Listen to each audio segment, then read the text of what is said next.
So I am recording this session. I am the education consultant from Texas and do a lot with the smart table, so I post a lot of resources and different things, but this virtual user group came about just to help people better utilize their tables and to understand some of the processes of using the table, because it is a little different, but still I think if I were to look at all of our solutions, all of our products, I think the table is really, even if some of you have had some issues, I think the very best thing that I think the collaborative nature of it, everything just is so exciting, and seeing kids really get engaged, it really forces that. So my email is up there if you have questions about what we're doing today. Please let me know. I will be watching the chat feature, and then also the other thing that we had was the Today's Meet. And so some of you might be familiar with Today's Meet. What it is, it's called a back channel. So sometimes in GoToWebinar, it's very front heavy. So what I mean by that is that I can see your questions, but you can't, there's not a really good way to chat. So I can see the questions and I can acknowledge you. But what Today's Meet does is it allows you to kind of have a back conversation. So if you like something or you maybe have an idea, you can join this. You don't have to, it's just another way to get sort of that conversation. So if you do any presenting, I know some of you that are on here do presenting, you might challenge yourself to use this. It's free to use. It's todaysmeet.com, and then I made the extension October STVUG, so Smart Table Virtual User Group. And if you want to, you can say hello. So it's just a nice way to really interact with people virtually. So that's what that is. So I just wanted to remind people about, so I am posting my resources on my digital dashboard. So if you join these webinars, you do get an email that says, hey, sorry we missed you, or hey, glad that you joined us, and here's the recording. And I did check, I did have some times when I was having problems because I forgot to change the way that it records. And so I've checked that, so I'm all good on that. And it'll record in a WMV file, so that it'll format that can be readily and be used by people with Macs or Windows environments. But if you go on my website, heathersdigitaldashboard.com, there is a Smart Table link, and a bunch of resources are there, but I've also linked to some past sessions. You can also go to my YouTube channel. Just another way to reach out to you, to help you and help possibly the people you work with to better utilize the Smart Table. So how can you join? And as Naomi has done, she's used the question box. And so if you have a question, you have a couple of ways that you can join. You can ask the question in that question box, which is great, or you can ask me to, or by raising your hand, you can ask me those questions. So if you feel inclined to raise your hand and ask a question virtually and let me chat with you, would love it. You don't have to do that, but that gives some oral questions to what we're doing. So that's one way, and then like I said, you can go back to the Today's Meet and I'll look at that. So those of you that have just joined, so you can see we don't have anybody there yet, but you don't have to. I know it's a lot to do, but last time I've been using this I do a Texas webinar, and we use that a lot. So it's just another way to work with everyone. All right, so I do this, well, like I said, it helps you, but it's collectively we create smart activities, which is what we're doing today. We build our skills to use the Smart Table because it does use a different kind of format. It uses a Smart Table toolkit, which is very easy to use, but if you don't know some of the features and functionalities, it makes it a little tricky.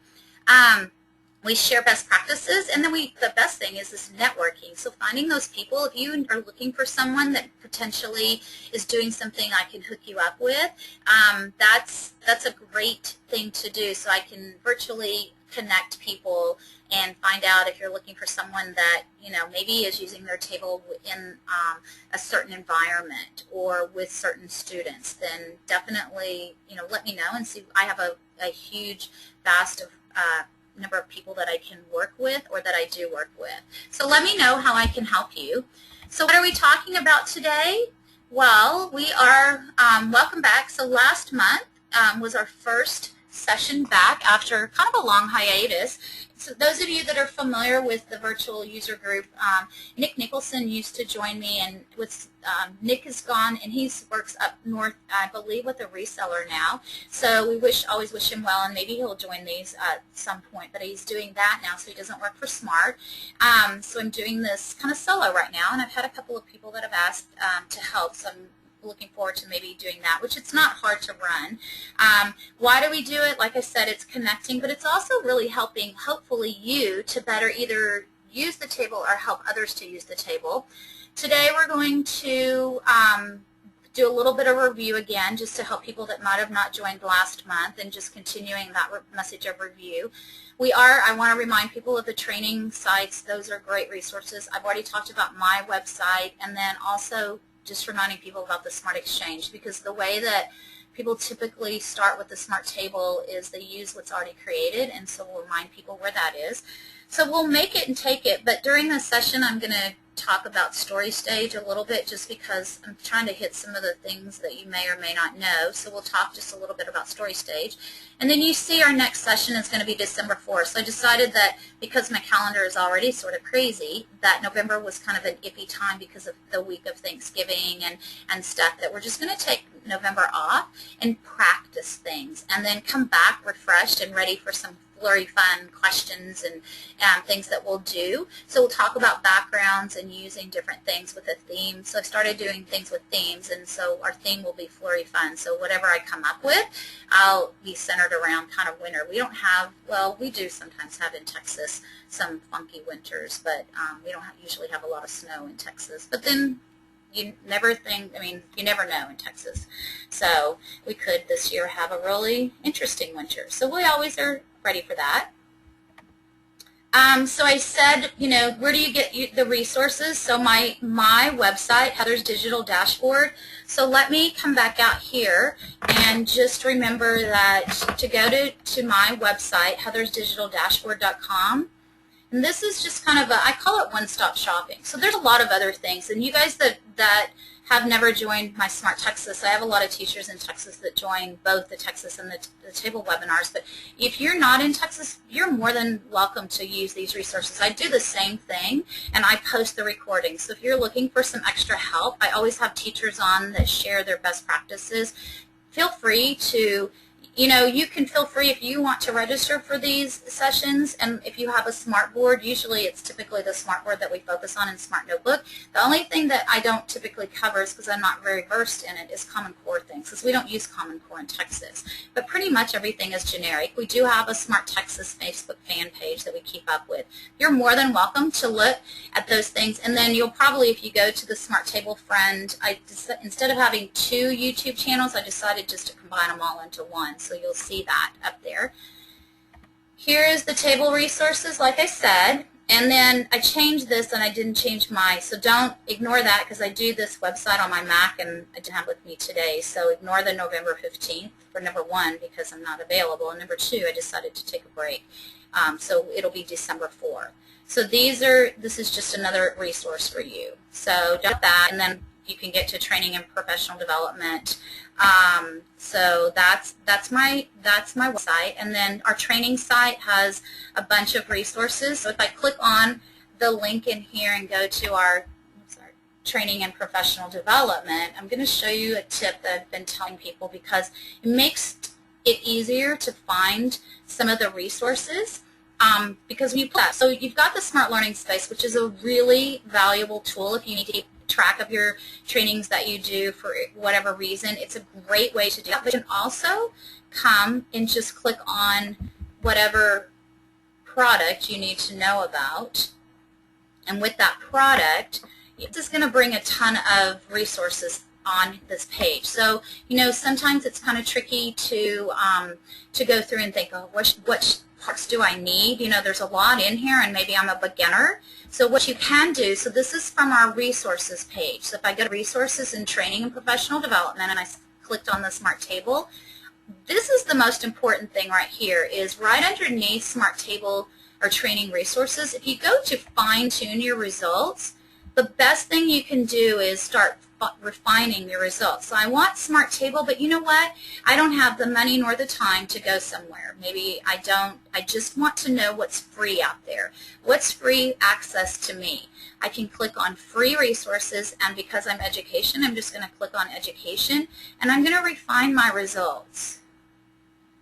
And so from here, I get only the free resources that are available that can help me. So after today, maybe you still need a little help. Here's a great video, an introduction to the Smart Table.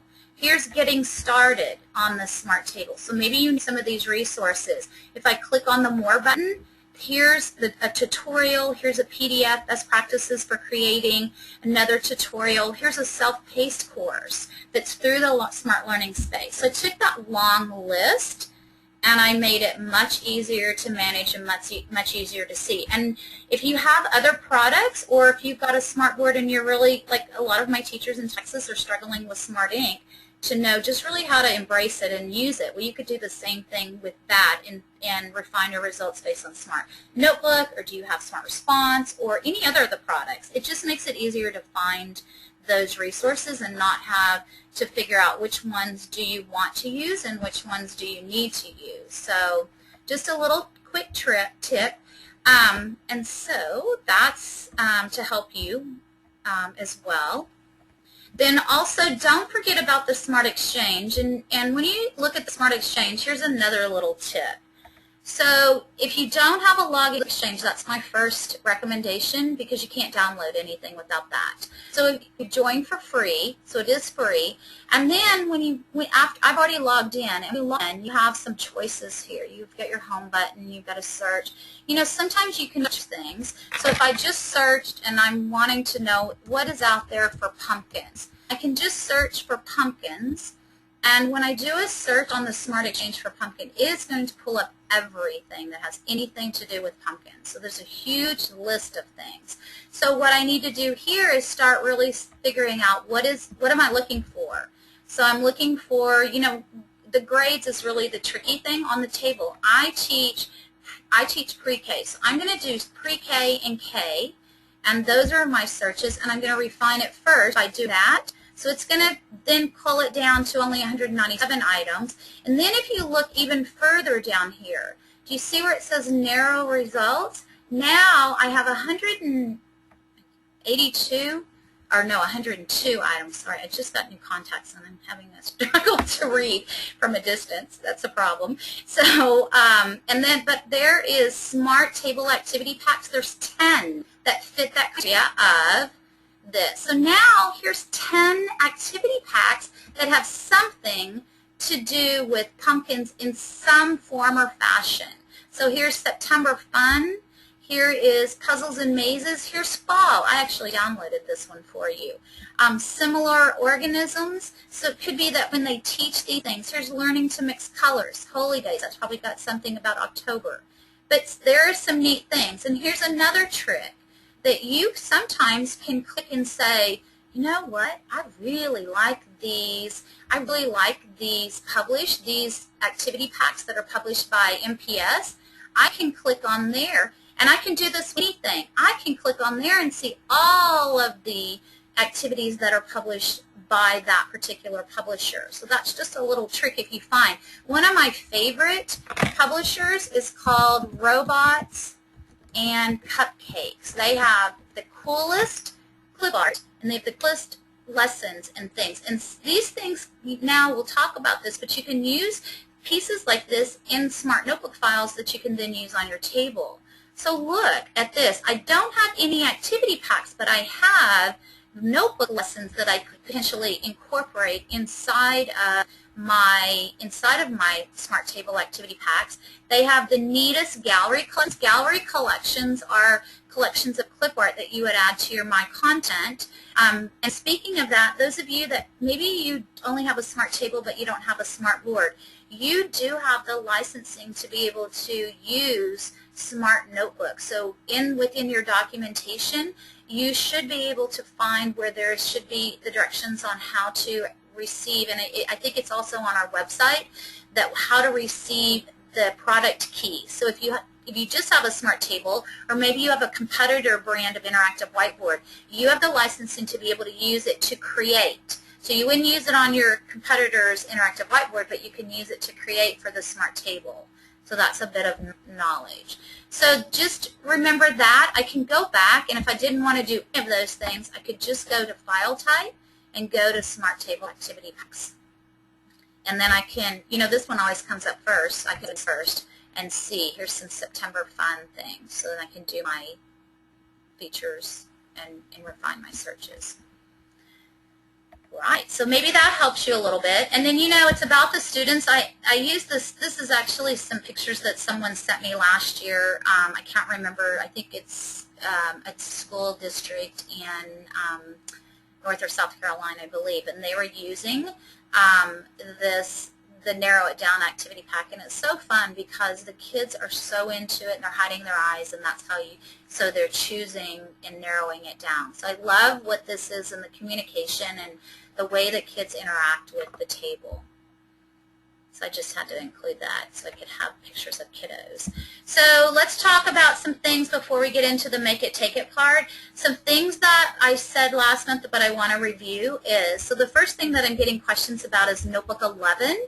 So Notebook 11, the table only reads version 10.8. So you can create in Notebook 11 and it'll work on your table, but know the key is to it is anything that is new in Notebook 11 that is a new feature like Activity Builder, some of the Creative Pen, some of those new features, the shaking grouping, what else is new? Some of those, the calligraphic pen, in the way that it is, the fading out, some of those new features or tools, those won't work on the table, and you can't load Notebook 11. So we've had some schools that thought, oh, I'll just load Notebook 11 on the table because it's a computer in there, and that doesn't work either. The table software has to be built to recognize the features and functionality. So there is an update of the table, so you want to be running version 2, and that's available.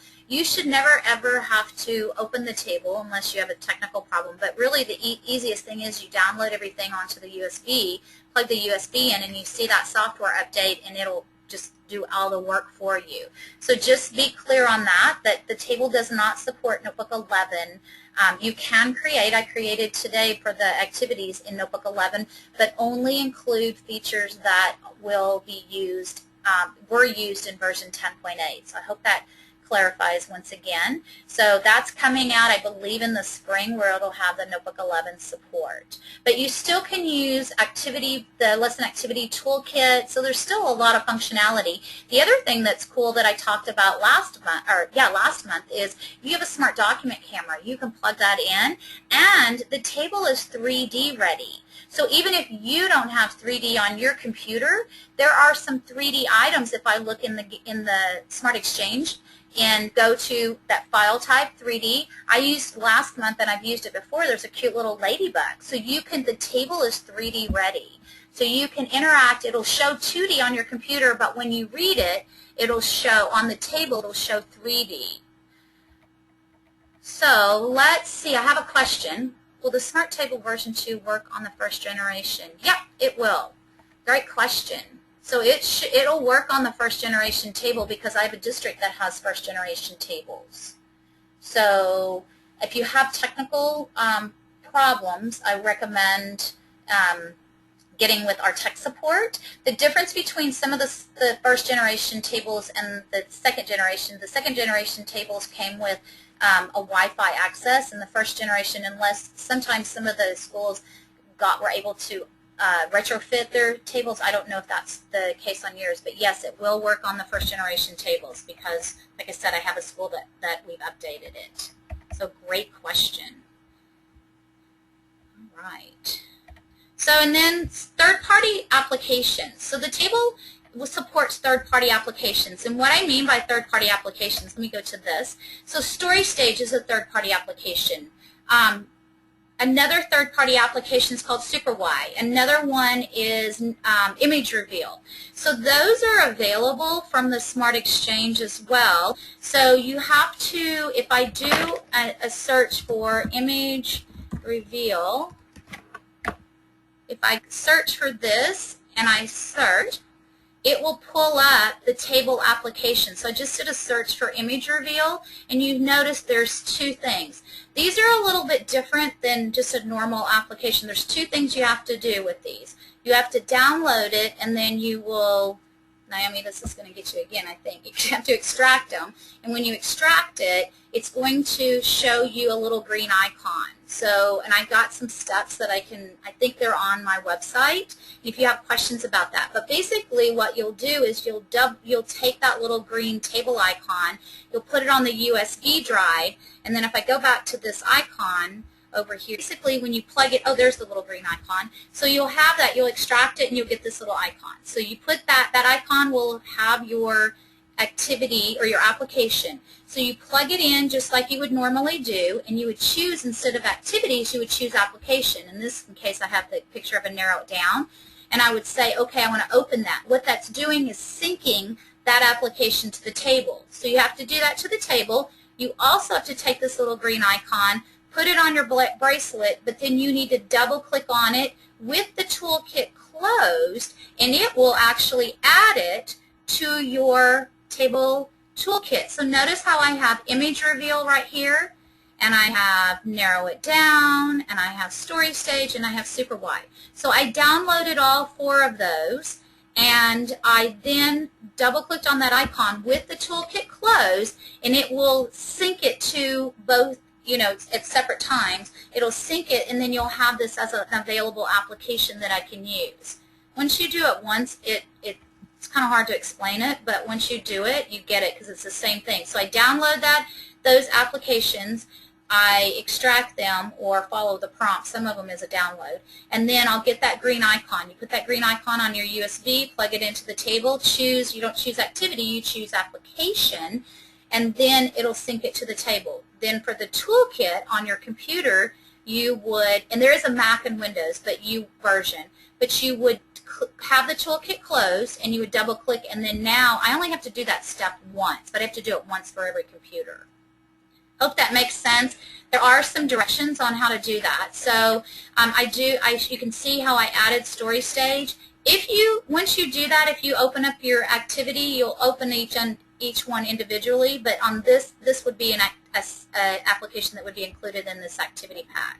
So that's how that works. SuperY, and I think what I'll do is, as a follow-up, I will put the link to SuperY. SuperY is a game that will focus on just third-party apps, probably after the first of the year. SuperY was created to complement. There's a SuperY PBS show, so it does kind of the same thing. It's a third-party app. If I were going to do SuperY, I'd probably run it by itself. It's a pretty robust program, pretty cool, but I wouldn't probably have a whole bunch of applications running with it. So we'll talk about SuperY, and I will, in my follow-up, I'll put the link where you can download it. So it's a pretty neat app for multiple grades. Okay, so that's and there's a YouTube video. So Story Stage is the one I added. It's by Scholastic. I can do the same thing. I can go to the Exchange, and I can search for Story Stage, and it'll bring up the same thing. There's the Windows and the Mac applications. Story Stage is not very, you can't customize is what I'm trying to say.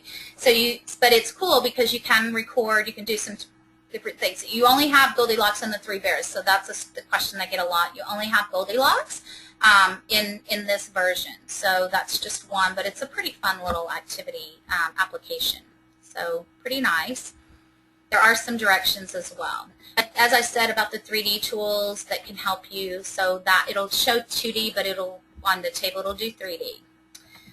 All right, so we are just about ready to get into our make it and take it. So Naomi, I apologize. I'm going to see if I can come back to you and get this, but if you'll watch, and then if you have any questions, I can walk you through it. Don't forget about my video helps. So what I've included in that folder, and if you downloaded the folder, you will find, let me open up the folder. So on the folder, let me go in and all my windows, let me close them and open up that Smart Table virtual user group folder that you have downloaded. There, what I've created is, sorry, I opened already, some folders. I've given you the completed file slide just to show. I always, when I teach, it's kind of the top. I'm going to show you what it's maybe some got you back and a space. You took off of Pix for Learning. So if you've not ever used Pix for Learning, these are copyrighted. So wanted to use those just for fun and place you can use them. So these are 11, but not when I use their version 11, they'll convert to 10.8, and they don't features or functionality that's meant to notebook 11. Great. I did that one that I found. So that's in your folder if you do download it. So I'm going to minimize that. Let's look at it. So this is all in one. So you that in the first initial stages. So one of the things that I would highly, highly recommend when you're creating is you want to think of a theme and you want to think of the parts of the theme. So when I started creating this, I knew that I was going to create something called Fall Fun, and then I had to think, okay, what's going to be applicable to what I'm going to do? So you start thinking in a theme. So I made a background and some things like that that will help backgrounds for the front page and the other pages. The one thing that causes people some stress about is a lot of people will have their file and don't have it full page. So when you do this, you want to make sure that your screen is maximized, because in some of the applications you want to do a preview of it, and if it's not in that full view, you won't be able to see the preview button. So just remember that. So I've created a background. Notice that for those of you that are new to this, you've got your home button. This is where all your applications, you can have 8 applications that you can select up to it. Now, if you're doing a reading language arts, the Edition Plus. So you're going to figure out which applications. You may only need one application. So it's whatever is going to meet the needs or the objectives that you have set forth. So for this one, I have hot spaces. So we'll talk about that. I've got media. I've got narrow it down, smart notebook, and I included story stage. So notice it says it's not customizable. So I have those steps. Another cool thing is if I click on this right here, I don't have to click on the tab up here. I can actually click on that button, and it'll take me to that specific tab. So I learned that just by trial and didn't even realize I clicked. So the first thing I'm going to talk about is we're going to do this from scratch. So if you're following along, if you have questions, we're going to do this from scratch. But I wanted just to kind of talk about, you know, what it looks like a little bit, and then we'll do it from scratch. So this is when I'm talking about the preview button. See if I have this not smaller. Sometimes my screen does okay, but on some computers I've noticed that they're not able to see preview buttons. So make sure that plus you're not using the whole anyway. So make sure. So what does this look like when I get started? Why would I want that preview button? Because when I preview it, it's going to look like what it's actually on the table. That's a good thing too, is if you're using the table as a center or a station and you want to model independence, then you might want to do a preview of it on your screen or your smartboard if you have it, so the students will know what the expectations are. So this was what it would look like on the table. So if I put this here, you know, and it'll make whatever the right answer is. Whoopsie. All right, let me go back to here. So you can kind of see media is pictures. Some other things that I can put in media is videos. So, you know, trying to find being copyright friendly, I didn't want to just take a YouTube video off the web. So this is where maybe you have a camera, one of those little mini cameras, and the table will support AVI or WMV. So the way that you put those pictures are easy, but if you wanted to import from a file, you would click on your folder, and notice it populates up the pictures. If you use this drop down, that's when you can see the AVI or the WMV. So you have to have a choice of videos, or you have the choice of those pictures that you can use. And I usually stick to JPEGs or PNGs. So that's a good thing to do. to know. And I didn't find any videos, but I think, you know, one year a school that I worked with was planting a garden, and she took pictures of the kids planting and then put it on the table. And the media is an app that it's more of a conversation. You know, it's still kind of at the first of the year, or maybe the fall leaves are changing, or you're doing something, you know, with the leaves. Go outside and take some pictures of your students doing something. Or maybe you're still kind of in that learning mode of where everything is at the school. Maybe you take a picture of your librarian and your cafeteria workers and your bus drivers, and you take them talking. You could do that. So think about how you can personalize that learning and personalize, you know, what is it that the kids are. Maybe the kids are doing something. They always like to see themselves on the table because then they have some ownership of it. So that's this. You also, one of the questions on media is that we'll look at is zooming. So we'll look at that when we get to our building. Narrow it down as the game that those kids were playing. Narrow it down as like the Guess Who game. So, or Who Am I game is what I want to say. So you're narrowing down your thing. And I'm not going to have time to really explain it, but I'm going to tell you that there's some directions on using it on my website, I believe. Then importing in Smart Notebook files. These are just notebook files that I found off the web. And so they're little pages. I had someone that was struggling because her notebook files were 30 and 40 pages long, and I said, well, wait, let's talk this through. How long do your kids wait? How long do they work at your tables? And she said, oh, I don't know, 15 minutes, maybe 20. It's a station. I said, so if I use what I do as a model is saying about a minute or so a page, that's a long notebook file. So limit your pages. Think about what's the expectation, what's your objective. So you want to limit your pages to probably, you know, maybe 5 pages max, depending on how many you have. And then I added story stage. So those are the parts that we're going to look at. So I have this, and I gave you this completed, but we're going to start from fresh. So how do we start from fresh? I'm going to go, and you can do this, if you've opened this, you could do open or click new, I guess, or you could just open your toolkit up on your computer. So I'm going to click new, and I've got a new fresh page. So my first thing is I need what's going to show up when I'm on the table. What's going to be that opening screen? So to do this, you can do it a couple of ways. You can copy and paste, or the easiest thing is if you've created those backgrounds. So I'm going to get this background in here, and then I'm going to tell you some ways to create the background. So here's my background. So I'm going to choose that one, and I called it Fall Fun. Now here's the best thing about, or one of the best things, is that when I do this, every time I put an image in, I can crop it. I can't resize it, but I can crop it. So notice how I have that little white border at the bottom. I'm going to crop that, and it's kind of a little bit, was a little bit not symmetrical. So I'm going to drag this up a little bit and make this a little more symmetrical. So previously, those of you, and I'm guessing Naomi probably had the Smart, she is Table 1, she's had it for a while, so she probably knew in one of our earlier versions, you had to do a lot of prep work on the Smart Table before the pictures to get them into this format. So this is a huge, huge benefit.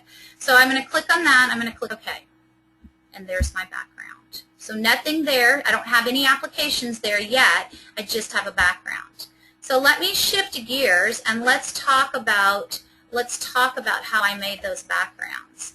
So there's a couple of ways that you can make backgrounds. So the first way is if you just want to use a picture, pictures work great. They need to be JPEG or PNG format is what I recommend, but they need to be in that format that's an image. So that's one. So I could just have an image that I use. I could, if you do have Smart Notebook, you can go into, if I go to Fall Fun and I open that notebook file up, I can export my notebook file, and when I export it, I can choose export as an image file, and it's going to ask me, do you want a JPEG or PNG? So that's another way.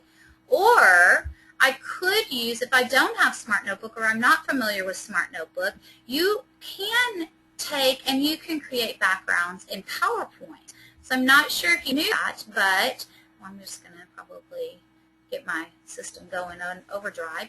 but I'm going to open up both Notebook and PowerPoint to show you that in PowerPoint, what I would do is I would create it in PowerPoint, and then instead of exporting it or instead of saving it or any of those things, what I would do is, let me see if that will open. I'm going to save it, and I have to, instead of just saving it as a JPEG, I would save it as, saving it as a PowerPoint, I would save it as a JPEG. So here's PowerPoint that's not responding. So let me go back to my fault file and show you that one. This is when my computer just goes, wait. Oh, no, first. So let's see. All right, well, let's have both of them now. I'm just impatient. So here's my notebook file. Notebook's easy to around in PowerPoint as well. So with this, I would do File and Export, and I can export as an image file. That's as easy as it is. And then I would tell it, do I want it JPEG or PNG? Sometimes PNGs show a little different or a clearer, I guess. So really not too different though. So that's what I would do for a notebook. I would export as an image file. On PowerPoint, so here's my PowerPoint right here. I would get it all how I want it. And I would click on my PowerPoint, and I'm going to do Save As. I'm going to save it as a PowerPoint presentation, but I'm really not going to save it as a PowerPoint presentation, but that's what I have to choose. Right here, under says Save as a PowerPoint, before I click Return or Enter, if I drop that down, have you ever noticed it? Sometimes people will put their files and it'll open automatically. That's what they've done, is they've actually opened it as a PowerPoint show.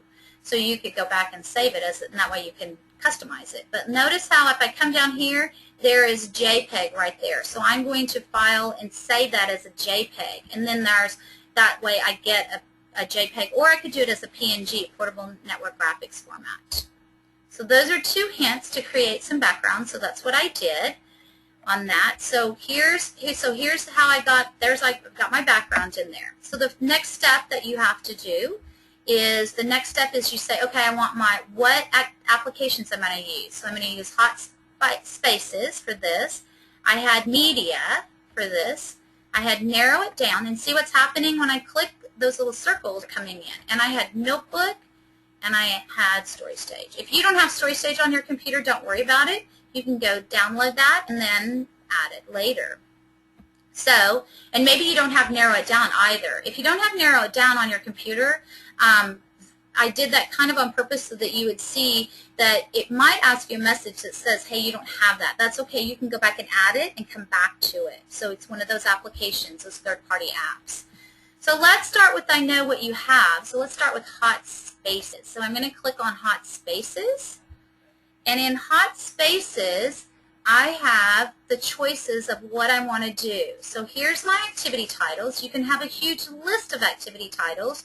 The table doesn't automatically scaffold, but you can scaffold. So if you say you have activity 1 is Mondays, activity 2 is Tuesdays, activity 3, or whatever you want to call it, before you plug into your drive into the USB into the table, you could reorder things. So the table won't do it automatically. You can't automatically scaffold, but you can do it manually.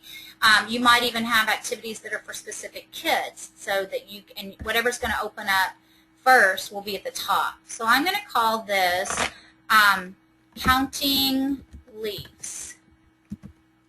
Or leaves, I guess.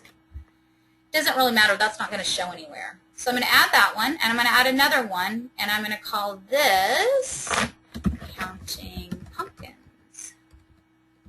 So I'm going to come up here to counting leaves, and that's my first step. Step 2, it says create my background. Well, I already have a background created. I created that for you. And where is it? If I go to my folder and I look, and I'm going to go, so this one, I'm going to actually go up to that hot spaces folder, and here is the hot spaces background. The counting leaves is the orange one with the 4 circles. So that's my background that I'm going to be using. And this looks pretty good. I might do it just to move that, crop it up just, oh, that's a little bit too much. I'm going to come that back down. That looks a little better centered. So there's my background. The reason I like doing this in hot spaces is I like to have a visual representation of where I'm going to be doing my circles for the space that's hot. The other thing that you'll want to notice is that when you do hot spaces is where you drag in an item and you get what I call the marching ants. So the marching ants enable to tell you whether you've got the problem right or wrong. Well, sometimes you want the kids to get everything in its place before you see that visual feedback. So it's up to you how you want to do that, because what we found is that some kids just drag things into spots and they don't really care. They don't have any understanding of why they did. They're just waiting for the marching ants to happen. So if you find something, an activity pack that you like, but you want to change that, it's this button right here, Enable Visual Feedback. So it tells me if I click on the question, it did. So maybe that's not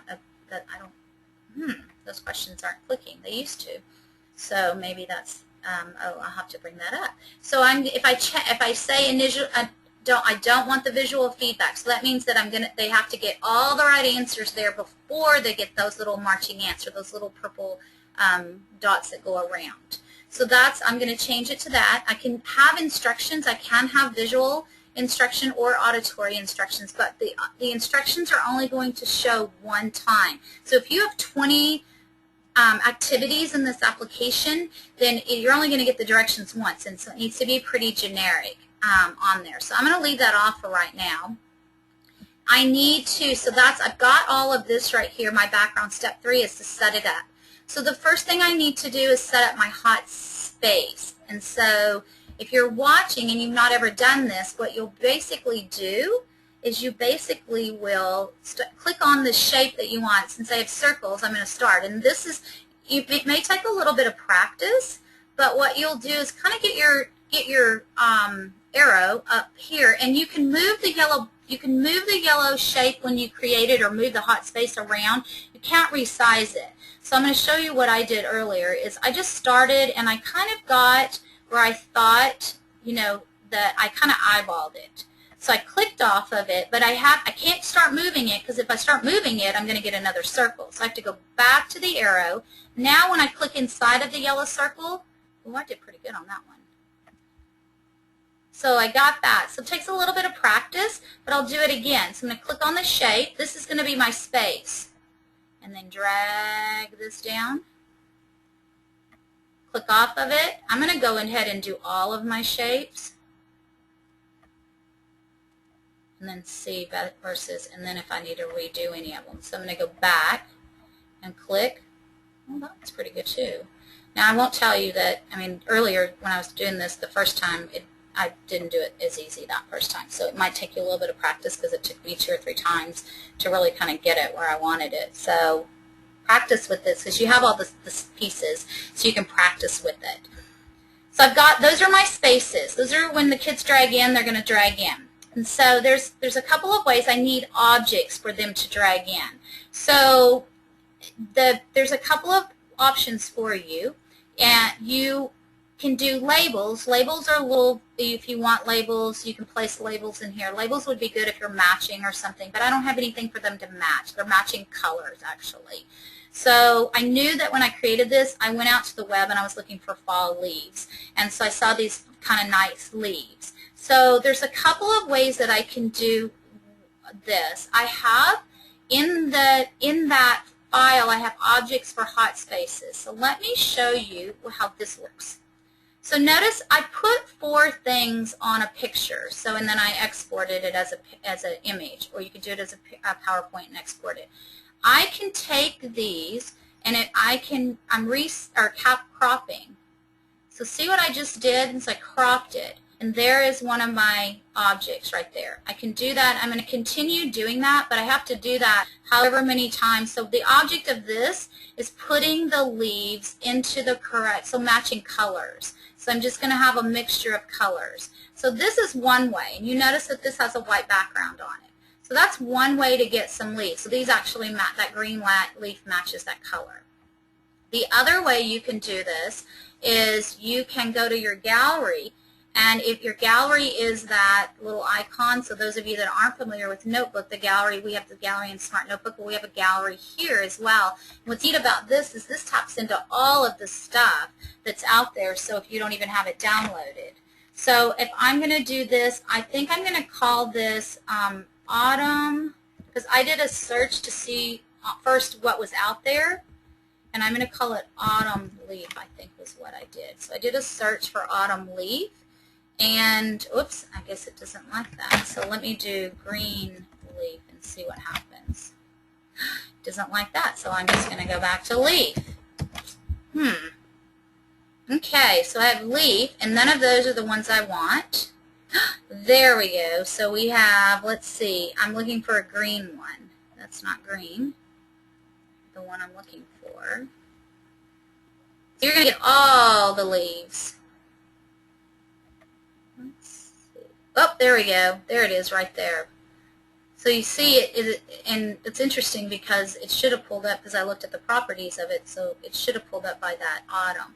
So there is the one that I want, and there's it is that I want, so I'm going to click OK. Now I can't clone it, I can't copy and paste it, so this is a step that you would have to do multiple times, but the neat thing about this is once you find it once, holds it. You just have to click on it and click OK. There's no way to resize it, so the size that it is there. So you can just, however many times you want it, you just repeat those steps. And I'm not going to read it a bunch of times because you'll get the idea, and I want you to practice well. So I would do that with the green leaf. You can see the difference. These that I created and cropped from my image have a white background. These are just the leaf with kind of transparent background. When I put them, out, there's a difference when I click on them. So you can see that little brown leaf. So I can do that again. I can come back to my gallery, and this time I believe it's this one is, no actually, let me go back. I think it was a different one. I had them. So I would go in and find all those leaves. I matched them to it. So I think it was this one was one of them. So you can go in and see and do this. I just wanted to give you kind of the steps. I think that one matches that. So I would do that multiple times. Now the last step in this is I have to tell it where do I want my leaves to start and where do I want them to finish. And these same steps you repeat on some other applications as well. So if I say I want them to start in the center right here. So I want them to start right here. And where do I want them to finish? I want them to finish, so that's my start position. I want them to finish, so this one would finish over here. These, or where's the end position, would all finish in here. So your task would be to finish those out. And see, they're kind of camouflaged. That's how, so they're matching the colors. I use the color chooser to match those colors, make those circles.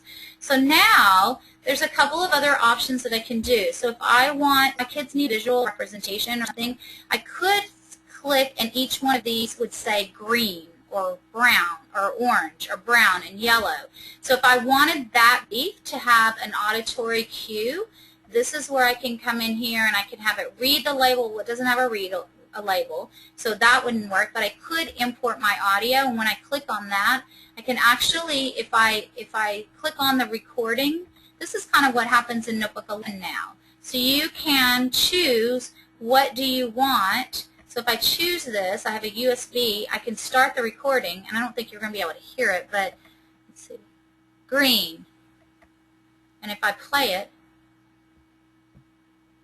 oh no, I don't think you can hear it. So what I would do is start it, and I could hear it. If it sounds right, I can attach it. So now when you're on the table, when the students select that, you won't be able to hear it here, but when you put it on the table, it'll say green. To preview it, I click down here, and if you say, okay, how is this going to work? So this goes to a local host.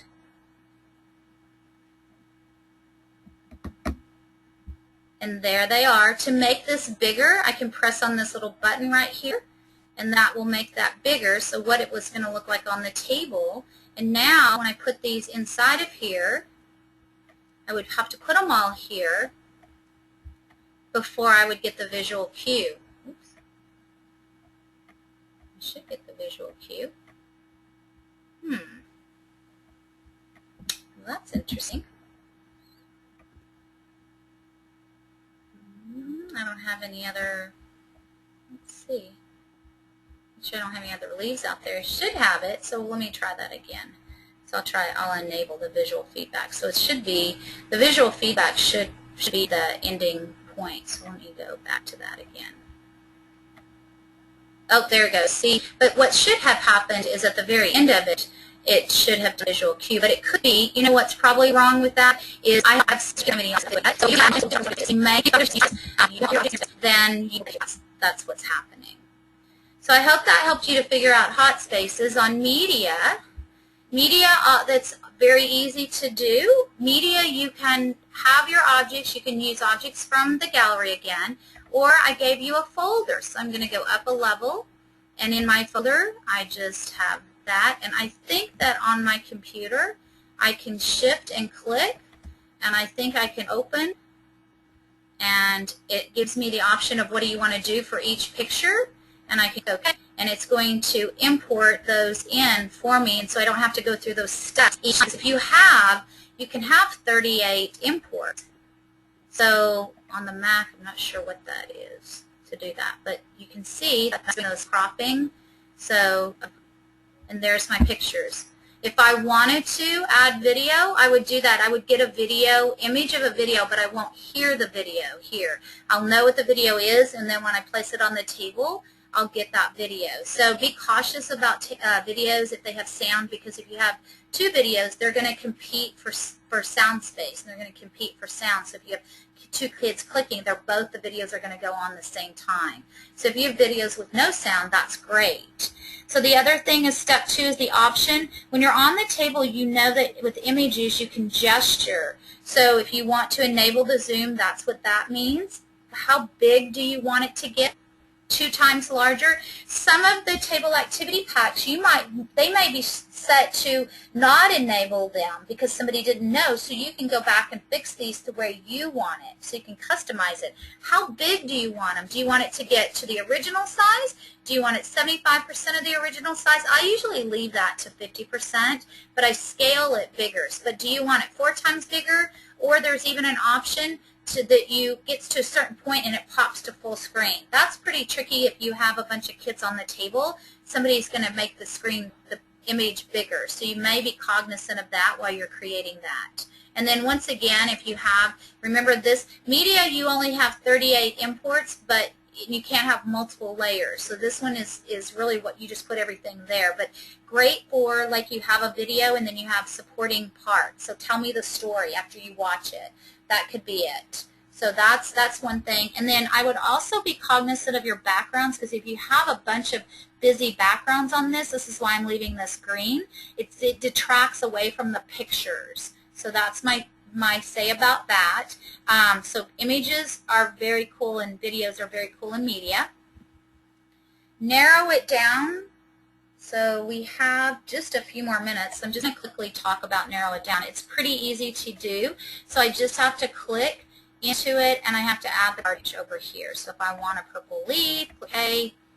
I can crop it, always click OK. And then to play it, it's a game, and the directions are out on the webs I believe I have them on my website, but I'll make sure that I do. So that's narrow it down. Smart Notebook, just to do Smart Notebook files. Even if you don't have Smart Notebook, you can still have these. You won't be able to read them, but if you preview them and say, yep, I want that, but you have the licensing rights to download Notebook for your use of using the table, you can get your imports. You can have 8 Notebook files, so you can do it a couple of different ways. You can drag and drop them in, or you can, let me go into my note file, and if I have, here is a count lesson. Oh, and I didn't finish that other one. You can, that one that was the hot spaces.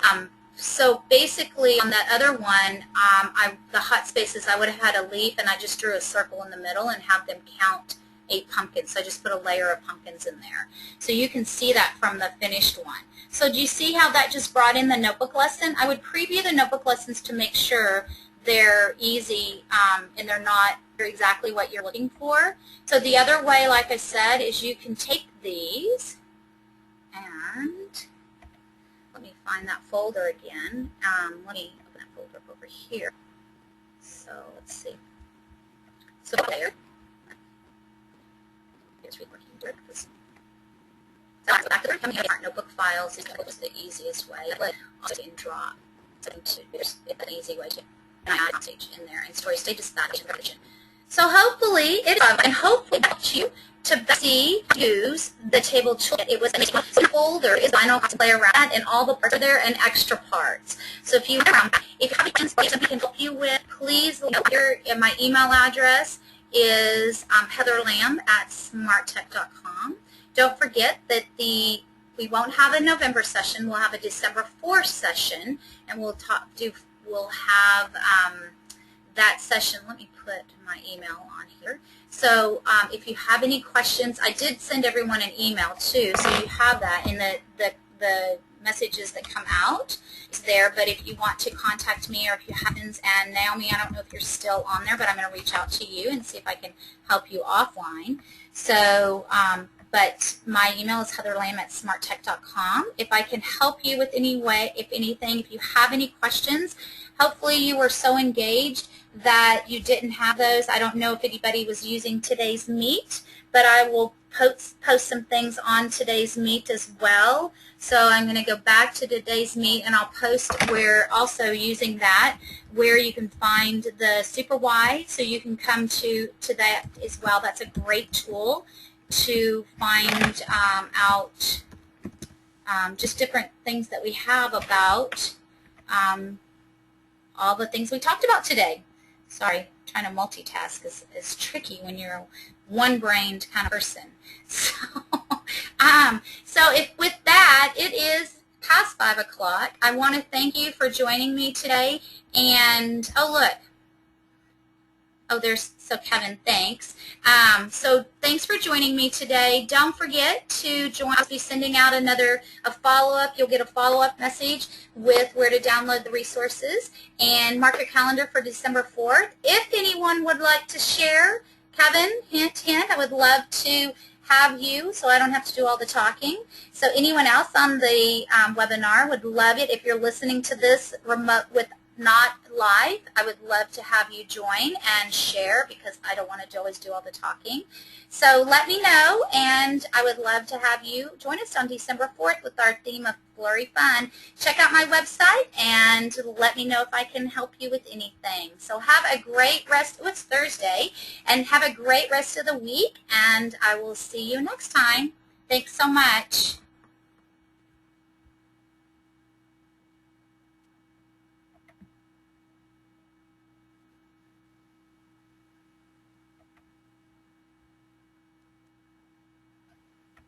The organizer